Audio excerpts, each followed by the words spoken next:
ขอน้อมแด่พ่อแม่ครูบาอาจารย์ขอเจริญสุขเจริญพรออกตนญาติโยมญาติธรรมทั้งหลายตอนนี้ออกตนญาติโยมชาวบ้านนาคูกะเกียมใส่บาตรนำพ่อแม่ครูบาอาจารย์เพิ่นมาบิณฑบาตโปรดญาติโยมชาวบ้านนาคูเนาะเนื่องในงานปริวัติกรรมบัดป่าภูข้อเมืองจำพรแขวงสวรรณเขตอันนี้คือออกตนญาติโยมเด้อเพิ่นก็พร้อมเพรียงกันถือว่าเป็นบุญเป็นอานิสงส์หลายได้ที่พ่อแม่ครูบาอาจารย์ได้มาโปรด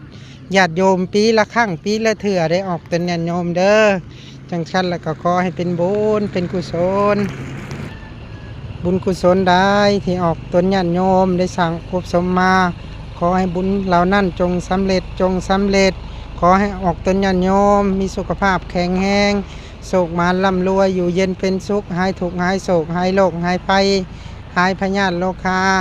ปรารถนาสิ่งใดขอให้ไปโดยชอบประกอบด้วยศีลโดยธรรม